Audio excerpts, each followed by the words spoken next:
Merv of former NBA players, former gamblers, pretty much exposing the WNBA referees, NBA referees. This thing is Okay, this is getting a little spooky, right? Carmelo Anthony just dropped some serious bombs about how the league really works. And honestly, when you hear what he said, it makes you look at the Indiana Fever season totally differently. We're talking about former players now, exposing referee emails, talking about rigged games, and just some really shady officiating patterns. It makes everything we saw this year look suspicious as heck. The WNBA might try to brush this off, but these NBA veterans, they're not staying quiet anymore. So, what do you think? Did the Fever get completely screwed by the refs this season? Or is everyone just overreacting to all this? People thinking that this whole gambling thing is just going to go away within a snap of a finger. I'm here to tell you, this is the worst possible thing that could have happened for the WNBA and especially the NBA, bro. Look, we really need to get into this. Honestly, what's happening right now could be the worst possible timing for the WNBA, especially when the league is finally getting all this attention.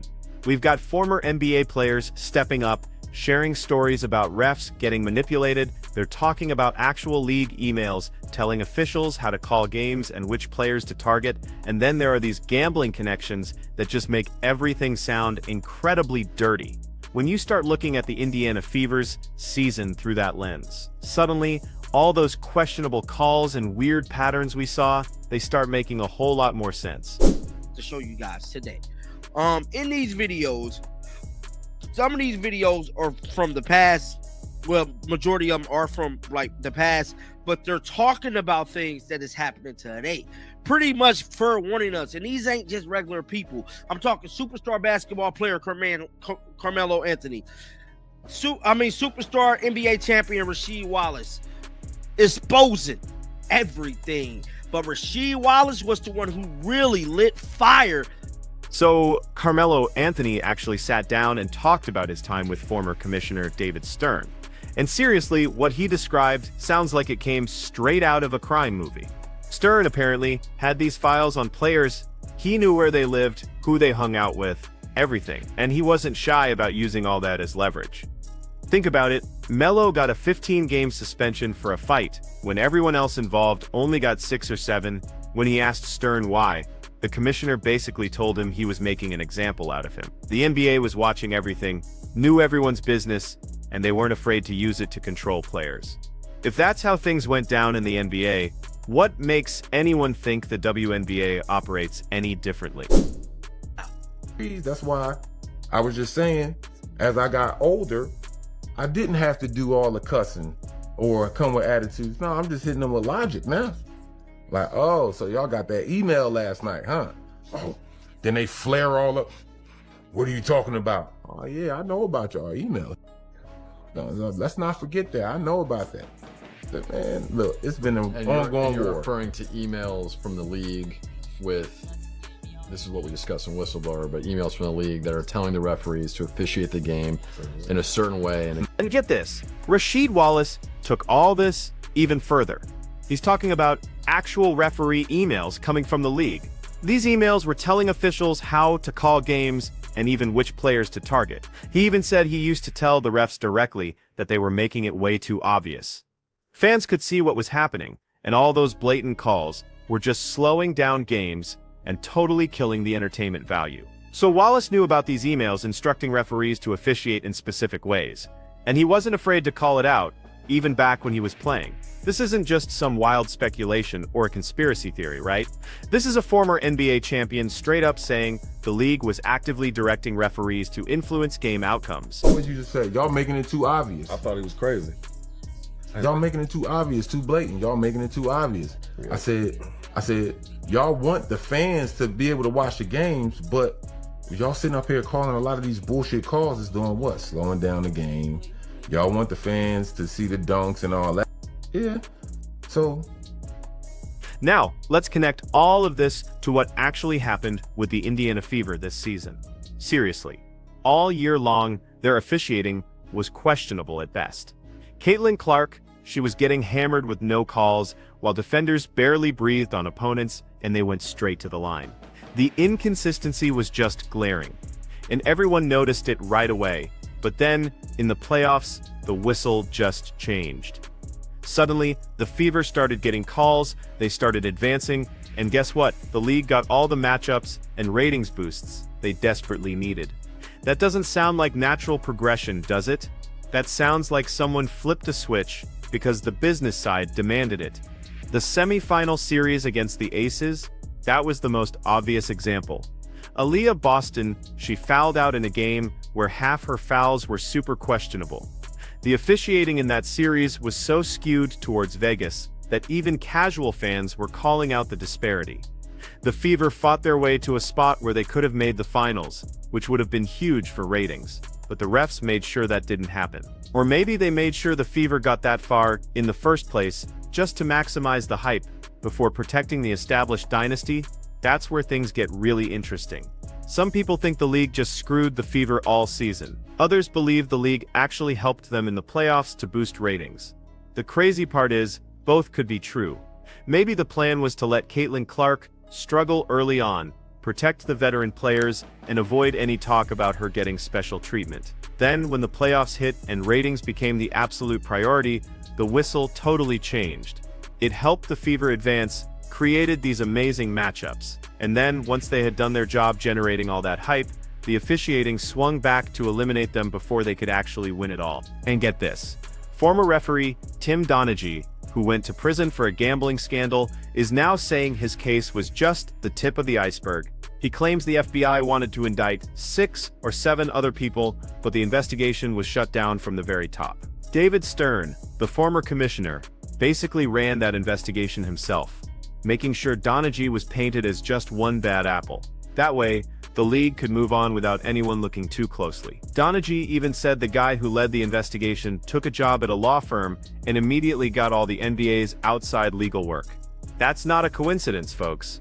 That's a payoff for killing an investigation that would have exposed huge systemic problems. Now the FBI is even investigating another situation with Jonte Porter about players sharing injury info for gambling. This isn't just about one player or one incident anymore. It's about these patterns of behavior that suggest gambling interests have gotten into professional basketball at multiple levels. And if that's happening in the NBA, you can bet your bottom dollar it's happening in the WNBA. Salaries are lower there, financial pressures are way bigger, and the incentive to make money on the side even stronger. Rasheed Wallace's comments about those referee emails are seriously damning when you think about the Fever season. He said those emails would tell refs how to call games and who to target. If that system is real, and Wallace confirms it, then it's not hard to imagine emails going out about Caitlin Clark. Like, don't give her calls. Let defenders be physical. Make sure she doesn't get easy free throws. Then, later in the season, when ratings were key, flip the script. Give her calls. Help the Fever advance. Create the drama and storylines. The WNBA Finals this year had the best ratings in a long time. And a huge reason for that was the Fever making it far enough in the playoffs to create all that sustained hype. They didn't make the finals, but their run created enough buzz to carry over. That's exactly what the league needed, and the timing of when officiating helped versus hurt the Fever. It fits this narrative perfectly. They got just far enough to serve the league's business interests, without actually threatening the established order by winning it all. Carmelo's story about David Stern knowing everything about players' lives is super relevant here too. It shows just how much control the league has over its athletes. If the commissioner knows where you live, who you hang out with, what you're doing, when you think nobody's watching, that makes manipulation incredibly easy. Players can be pressured, officials can be directed, and outcomes can be influenced. And officially, everything looks clean. The gambling part, that just makes everything even worse. Now we're not just talking about the league manipulating outcomes for competitive balance or entertainment, we're talking about criminal enterprises potentially influencing officials and players through debts, threats, or other leverage. Donaghy said the mob had their claws in him. He thought he'd give them picks for 3 months and be done, but the FBI told him he was their golden goose and they would have killed him if he tried to stop. That's not sports. That's organized crime. And it's not just about NBA refs making hundreds of thousands a year. WNBA officials make significantly less. so the financial incentive to take money from outside sources is even greater. If you're a WNBA ref making 70 or 80 grand a year, and someone offers you 20 grand to make sure certain calls go a certain way, that's a massive jump in your income. The temptation is absolutely real, and the league's lack of transparency about officiating makes it so easy to hide. The Fever situation is suspicious for so many reasons beyond just individual calls. The pattern of officiating changed dramatically, and always at convenient times for the league's business interests. Early season, when the narrative was about protecting veterans and not favoring the new star, Caitlin Clark got hammered. Mid-season, when ratings were down and they needed storylines, suddenly the calls started evening out. Playoffs, when maximizing attention was critical, the Fever got enough help to advance. Then, in the semifinals, when winning it all would have messed with the power structure, the calls swung back to favor the dynasty team. That's not random. That's a pattern that strongly suggests someone was making decisions about how games should be called based on what served the league's interests at different points. And if those emails were going out to NBA refs, telling them how to call games and who to target, like Rasheed Wallace confirmed, it's just naive to think similar stuff wasn't happening with WNBA officials. Aaliyah Boston fouling out? That's still one of the most egregious examples of questionable officiating this season. She's a disciplined post player, no history of foul trouble, and suddenly in a huge playoff game, she fouls out on a bunch of touch fouls and really questionable calls. Meanwhile, Aces players were getting away with way more contact. The disparity was obvious to anyone watching, but nothing was done because, officially, refs are beyond reproach. Question them too loudly, and you get fined. That whole system of protecting officials from accountability, that's exactly what allows manipulation to thrive. If you can't question calls without getting punished, if there's no real review process for bad officiating patterns, and if the league always backs its refs no matter how obvious their mistakes are, then there's no incentive for those refs to be honest. They can take money from gamblers, follow league emails, or just favor teams they like.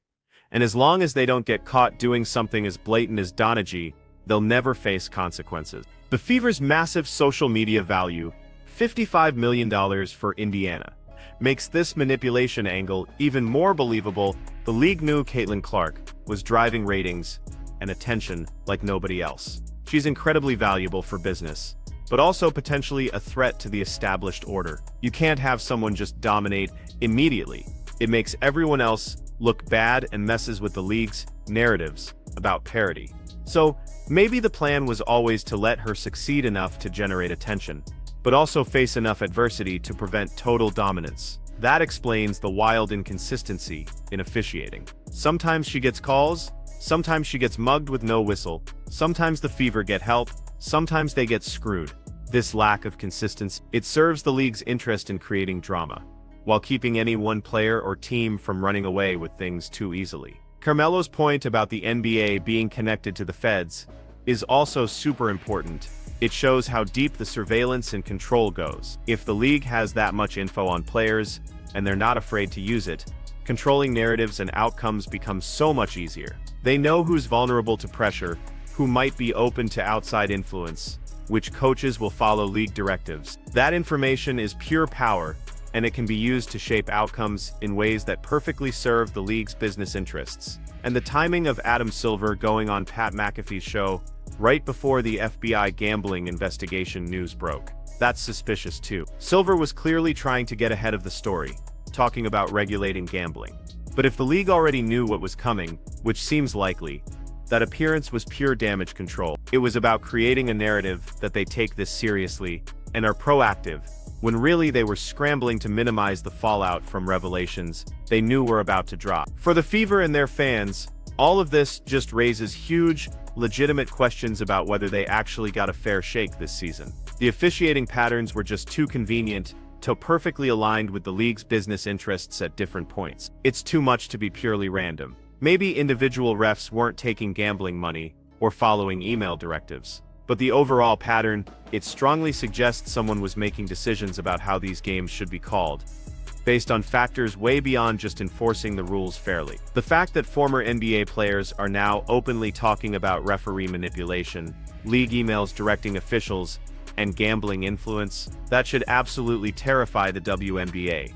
Their league is newer, less established, more financially vulnerable. If this was happening in the NBA with players making millions, it's definitely happening in the WNBA, where everyone makes less, and the financial incentives to cheat are even stronger. The truth about referee manipulation and league control is coming out from people who actually lived it. And the WNBA needs to seriously hope this doesn't spread to their officiating. Because honestly, the fever situation already looks suspicious enough.